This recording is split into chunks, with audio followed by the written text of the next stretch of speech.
Okay, so this is yet another Team Losi XX-4. I wanted to talk a little bit about this specific one that I'm working on because it's a bit different from the other XX-4 that I have that my friend Mark made for me, and also from the X Factory X5 that I also did middle of last year. So basically, what's going on with vintage racing is that there are more vintage racing events now. And I am travel limited, so I can't go to all of them. But I go to the Vintage Off-Road Nationals, and the RC10 Talk also has a vintage race that's not too far away from me. It's like an hour away. So I figure if I do those two in a year, then I can split up my vintage fleet. So I can run certain cars in Vonats and other cars at the RC10 Talk race, and it's basically, uh, you know, get more experiences with more different vintage cars through the year. So as far as four-wheel drive buggy is concerned, there is presently one four-wheel drive class at the RC10 Talk race, which covers, it's basically like the old Vonats rules. It covers everything up to including the XX-4, um, and it's limited to 13.5 turn motors. So the other XX-4 I have, I'll just go straight over there. That's this one up here. All right, this was built for me by Mark Westerfield. Really nice car. And this, he put a 10.5 in it because this was meant to run at Vonats. And I feel kind of guilty taking a 10.5 out of this and swapping it with a 13.5. I want to keep a 10.5 in this and run it at Vonats one of these days because I have so many other four-wheel drive buggies to run. At some point, I'm going to run it again. But in the meantime, if I want to run a XX-4 in a 13.5 class, I figured, well, why not just build another XX-4? I have a couple of these lying around. I have enough parts. So let's do that. Now, this one, when I bought it from the previous owner, it was already built. So really, I just had to tear it down and, replace broken parts or whatever and put it back together. There were a couple of things that he did that were kind of interesting. So he put on the Schumacher Cat front arms. I forget which specific Cat model this is from. It's not the most recent Cat. It's some sort of mid-2000s era Schumacher Cat. And I have a couple of sets of these arms, so I figured, I could just run those arms. They are a bit beefier, a bit stronger, but they're geometrically otherwise like exactly the same as the XX-4 arms. So I'll just run those for now. And other things that I added to this were the Moto Obscura aluminum front bulkhead.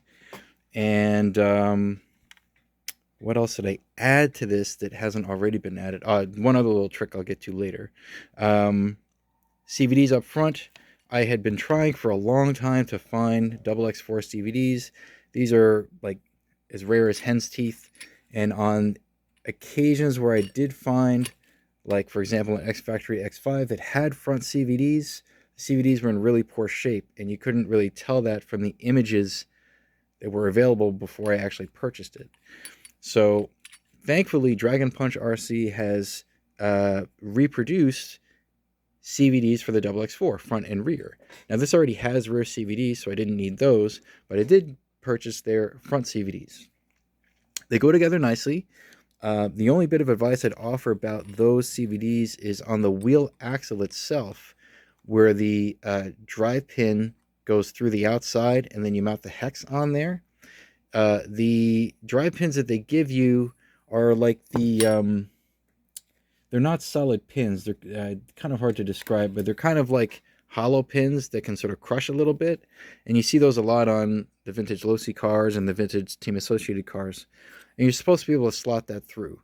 I had a lot of trouble with that. I found the pins to be too large compared to the size of the hole. So I purchased instead HPI 1.5 millimeter pins, and those slot through this outer hole very nicely. So I'm using those 1.5 millimeter pins on that wheel axle. And that's kind of it for that. Let's see what else we have here. These little aluminum drive cups, I think they were made by Trinity. those came with the car when I got them. These help to preserve the plastic outdrives. Okay, fine, whatever. The diffs are nice and smooth, no problem there.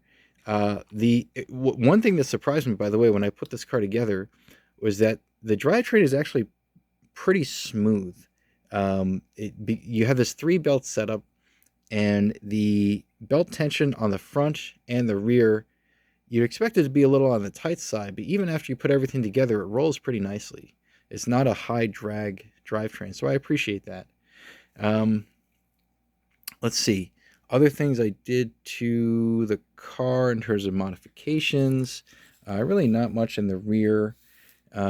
This does have shock tower braces front and rear. These are not the newer Moto Obscura units. These are actually made by some other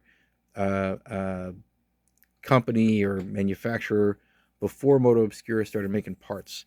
I forget the name, but this goes back maybe 10 years or so. There was another person that was making like a XX-4 upgrade set, and I think these towers or these braces are from that. But it does the same job, right? It's especially for the front, it braces the tower. It also braces the part where you mount the inner camber links. So that's the weakest part here that would tend to break in a crash. So okay, I just kept those on there. And then one thing I wanted to do when I mounted the electronics, instead of running saddle packs, I wanted to run Shorty Packs. So I put all the electronics on this side here. Fits fine. You do have to, be a little careful with how you run the wires to the motor. That does run a little bit tight under this tie rod here, but you can make it work. And then I wanted to run a Shorty. So the way that works is you do have to do a little bit of shaving of this battery cover here, because a conventional 4.2 amp hour Shorty Pack is going to be a little on the thick side compared to a saddle pack, if I remember correctly. So this battery cover isn't, when you put the Shorty Pack in there, you're not gonna have quite enough room to slot it into these two little holes here, or slots here, that you would normally do if you had a normal saddle pack or a NiCad batteries in there. So I did end up shaving off that little lip. So there's this little lip here that kicks up a little bit at the end here. I shaved it off on the front, so that this can sort of slide right in. Well, actually, I think I put this one in first, like this, and then this part slides right in, and it holds very nicely with the Shorty Pack there. And then with the Shorty Pack there, I just measured out a distance, drilled 2 holes, countersunk the holes on the backside, put a screw in, and I just put in some extra ball cups I had lying around, and that acts as sort of the front stopper for the Shorty Pack. Now, you might think, well, if I didn't have these, I would be able to move the battery forward and backward to adjust the weight distribution. Yeah, but if you move the battery forward, then you need an equivalent stopper on the back to keep the battery from sliding back during racing. So I figured I'll just put it in a fixed position with the Shorty all the way to the back. That also gives me room here if I need to mount a fan, which I haven't done yet. I might. We'll see. So that's one sort of minor modification to the car. One thing I considered doing, which I haven't done, was to take this part of the belt cover and cut it here, so that if I need to make a change to the slipper or the spur gear, instead of ripping apart the whole rear of the chassis to take this whole belt cover off, I only have to take apart a little bit up front to take this off. And I remember talking about that with Mark years ago, and he said he's very much against that, because once you make that cut, you now have a gap, and that can result in flex, which changes the characteristics of the buggy. So I have some extra covers. I might still want to experiment with that. So if I do make that kind of a cut, maybe I can do it in such a way where I can put like a little turnbuckle there, somewhere. I mean, it would be very hard to fit it on top, but maybe on the side or on the other side or something to sort of like brace the two halves in place when it's being used, so structurally it behaves a lot like a single unit. And then when I need to sort of take this piece off, I can just pop the turnbuckle off and then take off the front piece. Maybe I'll do that. Haven't done it yet on this one, but that's something I'm considering. The main thing I was working on here that's sort of my own sort of custom thing is a belt roller for the center belt. So you see this little screw here poking through the belt cover. And what I found was when I was putting this all together, the center belt looked like it was kind of on the loose side. And I'm just worried that that will end up skipping as the belt wears in. And that's a 2mm pitch belt, just like the front belt. So to make that last a little longer, I basically drilled a hole. It's kind of hard to see, but there's a hole there. And actually, let me see if I can get my little flashlight. Get a little flashlight right here. Should make it a little easier. There we go. Kind of, sort of. So, drilled a hole.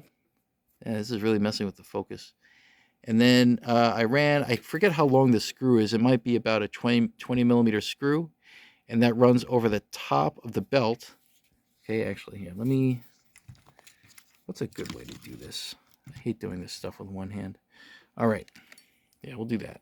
So, as you can see here, the screw runs over the top of the belt. I have two, so this is a metric screw, by the way. So I have two nuts facing the inside of the cover. Basically, the first nut tightens the screw against the cover. The second nut acts as a spacer. And then I have two 3x6mm bearings here. And those are positioned correctly, or let's say well positioned over the top of the center belt. Okay, and then I just have a little plastic nut at the end here to lock it down. You don't want to lock the plastic nut all the way down because then you'll seize the bearings up. So you got to have a little bit of a gap there to allow the bearings to roll. Now I'm using 3x6 bearings because they're small enough that they won't overstretch the belt. The other thing is they also have to fit. So it is a tight fit.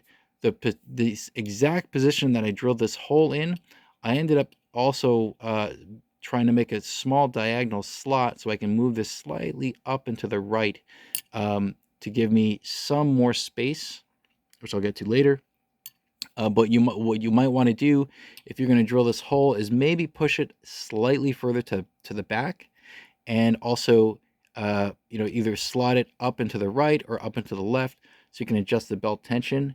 It's kind of a pain to adjust it because you'd have to take all the stuff apart. So really what you're doing is you're sort of adjusting the tension as you're assembling this thing, and then you just set it and forget it.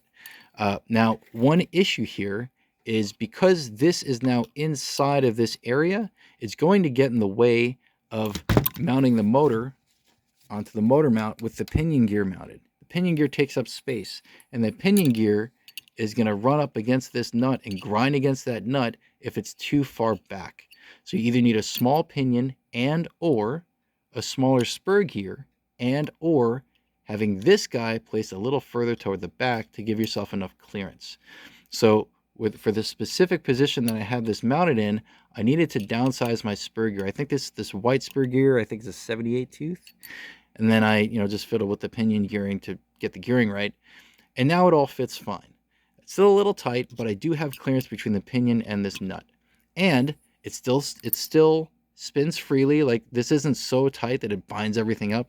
It rolls very nice and free. So that's kind of it. I think this will help with just the overall longevity of the belts. And I know that there are people out there who run their XX-4s without any sort of rollers like this, and they haven't had any problems whatsoever. But I prefer to build and set things up more on the safe or paranoid side, just to make sure that my stuff will last longer. So we'll see how that goes. Yeah, so that's kind of it for this car. I still have to paint a body and a wing specific for this car, because again, I don't want to steal anything from that car. So I'll do that in due course. I have to decide whether or not I want to use this cam here or this. I think it's a Trinity unit. It's like a heatsink motor mount piece. This actually came with this car when I got it. This would be kind of cool to run, so maybe I'll put this back on there. And yeah, so then I got to decide when I'm going to run this. I do want to use it at one of the RC10 Talk vintage races. Jason mentioned to me he's going to try to get a spring summer race going, possibly end of June. So if that works out, then I'd have like a spring RC10 Talk race, a fall RC10 Talk race, and the Vintage Off-Road Nationals, and I can sort of mix and match, 3 races throughout the year with different cars. So at some point, I plan on racing this. Really looking forward to that. So that's it for now. Thanks for watching.